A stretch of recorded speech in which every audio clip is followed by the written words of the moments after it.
Welcome to Growing Storytellers, a helicopter stories podcast for anyone who works with children aged 2 to 7 years old. I'm Trisha Lee, and this is my colleague Isla Hill. And today in this podcast, we are going to be staying with the prime area of literacy, but we're going to be focusing specifically on choosing to write. It's interesting, the idea of choosing to write, and for children, what makes them want to pick up a pen and start mark making or, begin writing. What is that? And because writing's really hard, right? Yeah. It's hard. Why would you want to? It's achy in your hand, learning the letter. It's a difficult thing. Yeah, there's a lot of stuff going on. And also, who is it for? Why are we writing? Why are we learning these letters? Why are we, being held, told to mark, make, why any of this?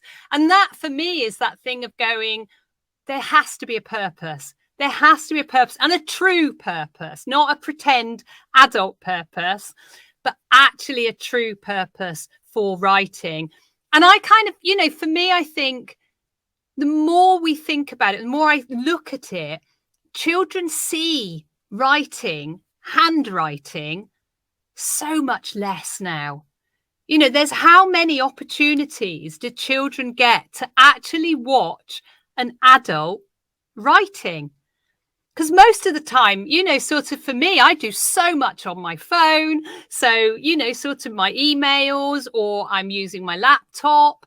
When, we're working with children where people used to do Post-it notes, even that happens less and less now because, notes and sort of observations can happen so much quicker on an iPad with a photo attached to it. And, technology has actually meant that we're lessening those chances that children get to see actually writing and why writing is important. Or when they do see writing, handwriting, they might see it on a whiteboard or a flip chart rather than actually on what they write on, the same kind of size of paper, the same way that they write.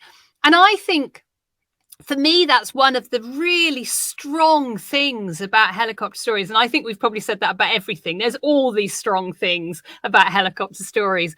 But one of the really strong things is that it gives children all of that. They can see the purpose.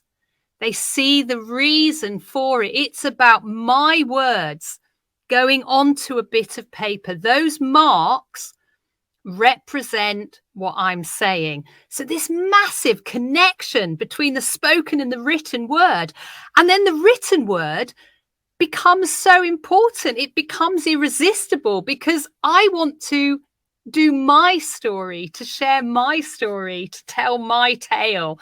And that's the way that I can do it. And that's, for me, is what moves children into becoming writers. And we see that all the time, don't we? That focus on the page. Really young children avidly watching you write down their words. This real fascination with the page as you write down their words. And, that maybe that is because they see it so little. And the initial interest in watching, what are you doing? What is that? You're writing something. And then you, like you say, they make that connection that what you are writing is their words. That must be a real moment in their brains. But also because you can see that, can't you? Because quite often this happens where when we're going through the characters, do you want to be the mummy? Do you want to be the baby? Do you want to be the bear? Or do you want to be the Spider-Man? And we're going down the page. And then you see children pointing to the character they want to be. I want to be the mummy. And they're pointing to where those words are. So you can really see that connection is so important. And actually, that's the beginning of understanding writing, understanding print, understanding how things are written. And I see it so often that children will then start to pick up pens and want to write their own story and want to make their own story, or begin that with their emerging words beginning to, or their letters or shapes. And you can see the development of children's writing through their engagement. And that all begins, and that all begins with copying you, right? You know, that they're copying what they're seeing. They see you writing down their story. They relate that to that being their words, to acting out, to being Spider-Man. And then, of course, they copy you because all of those things are wonderful and joyful and exciting and inspiring. So why wouldn't you make the effort to write? You know, that's what it takes, isn't it? Because it's hard, you know, it is hard. So you've really got to want to do it. Yeah. And it's interesting, actually, because I've seen, you know, I remember being handed, you know, a page of emergent writing. And actually, one part of the emergent writing has a circle around it. And we always circle which character the child wants to play.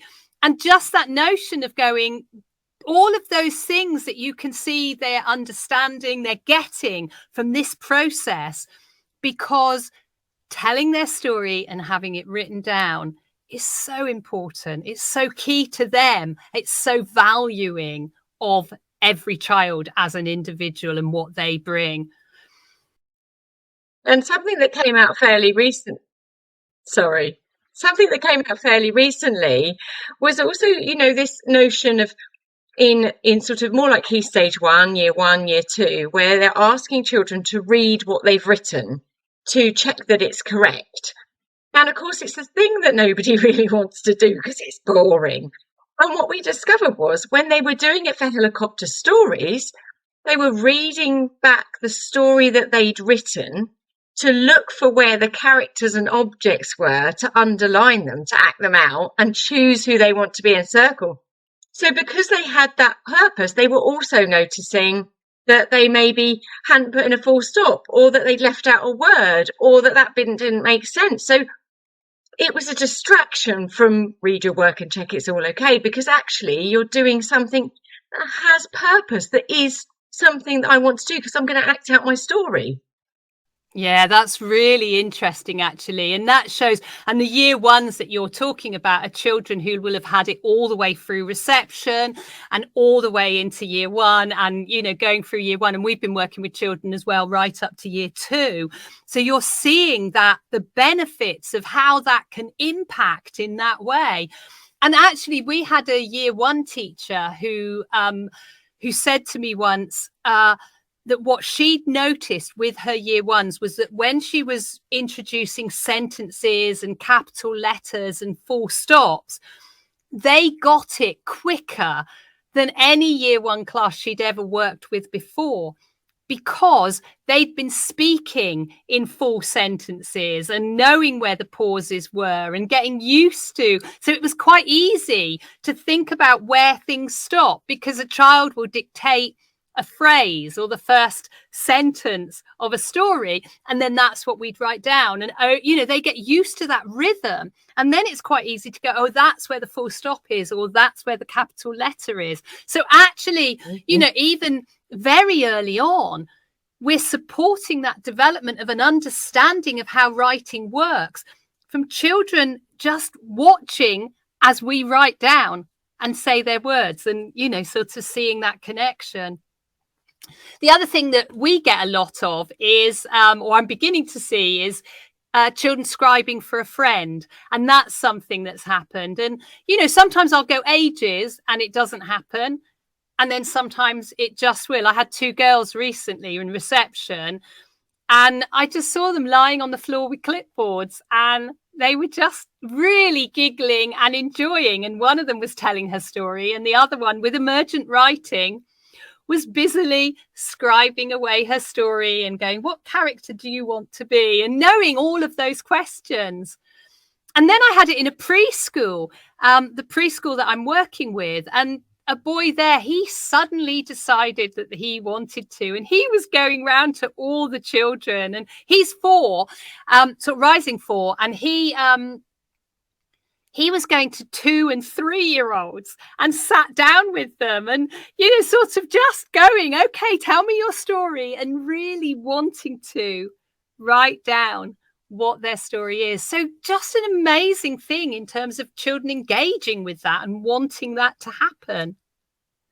Yeah, that happened a lot more for me. That in our class this year, who are just coming to the end of the year, they are a mixed reception year 1 class, and I think because I'd had the year 1s for a whole year before in reception, and then they'd put the classes together because they had a lower number of children coming in reception, so it became a year 1 reception class.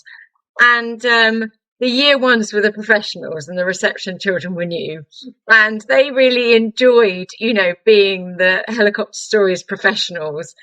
And there was a lot of offering to, I could write your story for you, tell me your story, I'll write it down. There was a lot of that, and it was very nurturing and very sweet of the year 1s to sort of put themselves forward in that way. And that definitely encouraged that a lot more.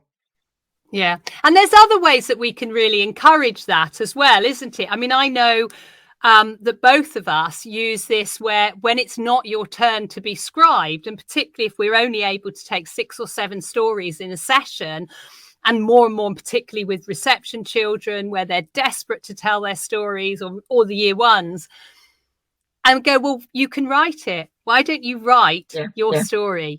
And I've always got loads of pens, and I keep a selection of A5 paper. So I've always got A5 paper with me. So they're writing on the same size as the A5 paper that I'm writing in. I have a lot of the same pens that I'm using. So it's, I've got these purple pens that I use. It just happen to be purple. It's our colours. So I just have them around, and the children are taking them and they love it because it's a pen, and they go and sit and write their helicopter stories. And if I'm handed a page of emergent writing, because we have to act those stories out, we have to give them the same value. And it's not about then the child will tell me their story, because I haven't got the time to do that, to actually sit and listen to the whole thing. But what we do is go, what's the character in the story that you've written? And then when we do the acting out, they get to come up and be the princess, or they get to come and be the dragon, or whatever character it is that they've put in that story. So that's how we manage it. Because actually I was thinking, the only complaint we've ever had about helicopter stories is there's too much writing. It gives you too much writing. Oh, my children are writing so much, I don't know how to cope with it. And actually, when you get to that stage, you do have to come up with ways of supporting that. And, I remember my year 1 class. Sorry. No, go on. I remember my year 1 class, and I think this was last year, and the teacher had to introduce a second acting out because we were having so much writing. There were so many children writing their own stories. And the longer the year went on, the better they got at it, obviously. So the longer the stories got, the better the writing got, the more confident writers they got, the more time they spent writing. And in the end, the teacher was like, right, we're going to have 2 lots of acting out.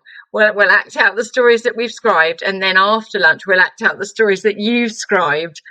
And that was brilliant because it really encouraged them, because they almost had their own acting out session that was all written by them, because there just wasn't enough time in one session to act out all that writing. Yeah, particularly, because children, are beginning to develop, they're writing words, they start off. And what's really interesting for me when I look at children's writing is that when they move from emergent writing into letters and then into words. So first of all, when you've started to get words, you might go, okay, we could act out the words. And then they start to go to the phrases, and then they start to go to sentences. But your year 1s, by the end of the year, some of them were having really long, almost chapter books, weren't they?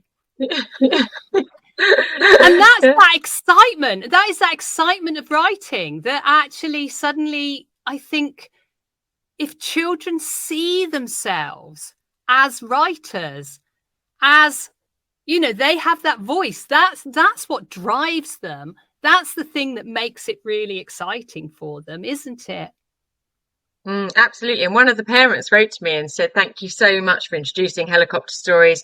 Oscar's really found his place in the class. Like somebody who's quite quiet, maybe not doesn't make friends easily. He became like the author of the class. He was such an avid writer. It was his total happy place. And he would write a story over 4 or 5 weeks, you know, chapter 1, chapter 2, and the children would go, "Oh, Oscar's going to do a story." You know, it was an exciting moment, and it became his like role in the class was to introduce his stories to them. And the parent actually wrote to me because she was so grateful that he'd found this place in the class. Yeah. And actually, it's really interesting that how, you know, enabling that to happen. And in one of the preschools that I worked with, I would have, like, I'd call it my story floor, but I'd literally have pens and felt tips and papers and all of that. And I'm always sat on the floor, and I'd have little clipboards, A5 size clipboards that the children could use.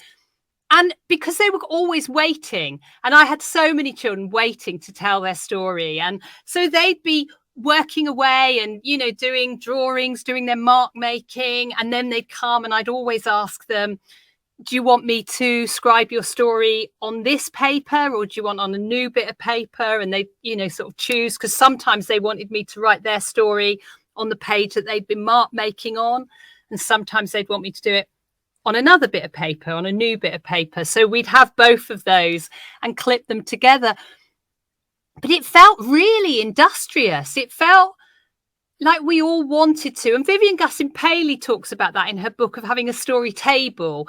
And she would have lots of art activities and while she was scribing. And it comes back to that thing of storytelling is a communal activity. And if we're doing that, we can hear what the other children are saying and how it works for them, and, you know, what's going on in their story, so that we've got those images to borrow, or we can see that, you know, they're drawing or they're mark making here, and we want to do that. And that makes it part of the classroom rather than something that children are removed to do.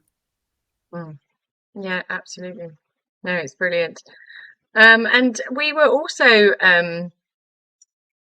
surprised. I suppose it surprised me. It was a surprise that we, as part of sort of the morning of helicopter stories in continuous provision, we started, and I know Tricia did the same, printing out a grid of the word banks from the story basket that we were talking about in the earlier podcast. So these are just pictures and underneath the word. So, for example, the one that one of the boys was writing about the other day was chicken licking. And in it, there's a picture of obviously a chicken and a duck and a goose and a fox, you know, all the characters and the various words that were useful from that story. We're printing them out as a grid. And I found Parker, he doesn't write his own stories. He wants to tell a story every week, every opportunity he gets, avid storyteller, but doesn't find writing very easy. And he was sitting there for 20 minutes, ages, copying out the words from the word bank to write his chicken licking story. It was absolutely astounding that he wanted to do that.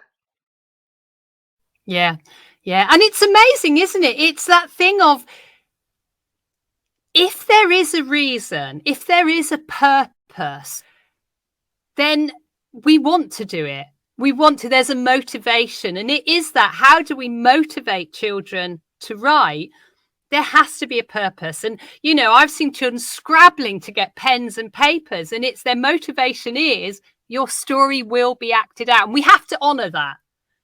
It's so important if we say that. So we have to find ways of honouring how that works.